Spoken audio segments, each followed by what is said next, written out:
Hi friends, ఈరోజు కారం పులుసు చేసుకుంటున్నాం. కావలసిన పదార్థాలు మనం ముందుగా ఉడికించుకున్న అలసందలు, అనపగింజలు పచ్చివి ఉడకబెట్టి పెట్టుకున్నాము. మునక్కాయలు ఉడకబెట్టి పెట్టుకున్నాము. వంకాయలు, ఉల్లగడ్డలు, టమోటాలు, కొత్తిమీర, కరివేపాకు, ఎర్రగడ్డలు, తెల్లగడ్డ ఒకళ్ళ దెబ్బలుగా దంచి పెట్టుకున్నాం. తెల్లగడ్డ, కారము, జీలకర్ర మెంతి పొడి, పసుపు పొడి, సాసవులో వెలిగించుకున్నాము. దాంట్లో కావాల్సింది తయారు చేసే విధానము. గ్యాస్ వెలిగించుకున్న తర్వాత ఆయిల్ వేసుకుంటున్నా. ఆయిల్ వీటెక్కినాక సాసవులు వేసుకుందాం. కచ్చావచ్చాగా దంచుకున్న తెల్లగడ్డ ఆయిల్లో వేసుకుందాం. ఇది లైట్గా గోల్డెన్ బ్రౌన్ వచ్చేంత వరకు ఫ్రై చేసుకుందాం. ఇలా ఫ్రై అయిపోయాక ఆనియన్ వేసుకుందాము. ముందుగా కట్ చేసుకున్న వంకాయ, ఉల్లగడ్డ ఉంది కదా, ఎర్రగడ్డ వేగిపోయింది, దాంట్లో వేసుకుందాం. ఇవి కూడా కొంచెం ఫ్రై కావాలి. ఈ విధంగా ఫ్రై అయింది కదా, దీంట్లో కొంచెము కరివేపాకు కూడా వేసుకుందాం మనం.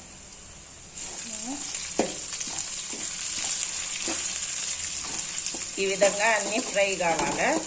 దీంట్లోనే ఇంకా ఈ కరివేపాకు వేసినాం కదా, టమాటో వేద్దాం. నెక్స్ట్ టమాటోలు కూడా వేసేద్దాం. ఇవి కూడా కొంచెం మగ్గాలి. ఈ విధంగా ఫ్రై అయిపోయినాయి కదా, దీంట్లో మీ టేస్ట్కి సరిపోయిన ఉప్పు వేసుకోండి. మేమైతే ఇట్లా వేసుకుంటున్నాము.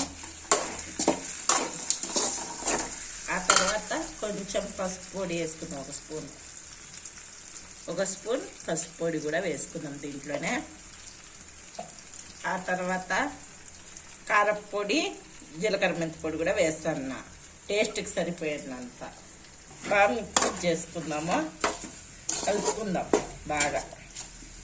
కొంచెం పచ్చివాసన పోయినంత వరకు దీన్ని పక్కన పెట్టుకుందాము. ఈ విధంగా సన్నమంట మీద కొంచెం పచ్చివాసన పోనీ పుల్లు వాసన పోయేంత వరకు ఫ్రై చేసుకుందాం పుల్లన్నీ. దీంట్లో చింతపండు పులుసు పోస్తాను. పెద్ద నిమ్మకాయ అంత సైజు చింతపండు వేసినాము. అవి ముందుగా ఉడకబెట్టుకున్న అలసందలు, అనపగింజలు, మునక్కాయలు ఉన్నాయి కదా, ఆ నీళ్ళు వేస్ట్ చేయకుండా దీంట్లో వేసుకున్నాము. టేస్ట్ బాగుంటుంది. పులుసు ఇలా మరిగాల కొంచెం బాగా మరిగితే బాగుంటుంది టేస్ట్.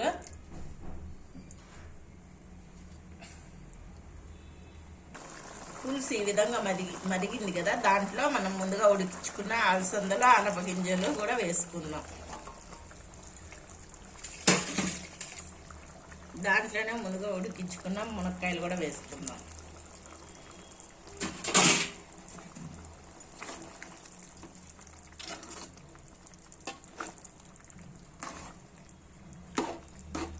కొద్దిసేపు ఇవి సిమ్లో పెట్టి కొద్దిసేపు ఉడికించుకుందాం. సిమ్లో, లో ఫ్లేమ్లో.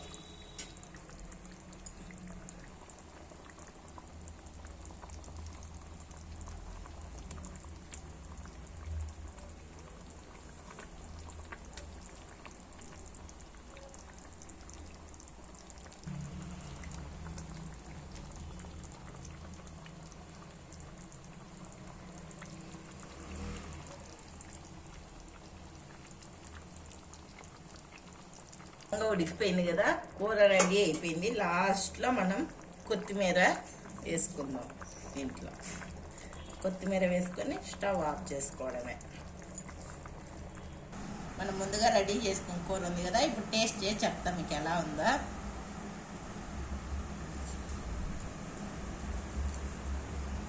పర్ఫెక్ట్గా ఉప్పు, కారం అన్నీ సరిపోయినాయి. గింజలు అన్నీ బాగా ఉడికినాయి. సూపర్గా ఉంది. మీరు కూడా తయారు చేసుకొని ఎలా ఉందో మా కామెంట్స్లో చెప్పాలి. లైక్ కొట్టాలి.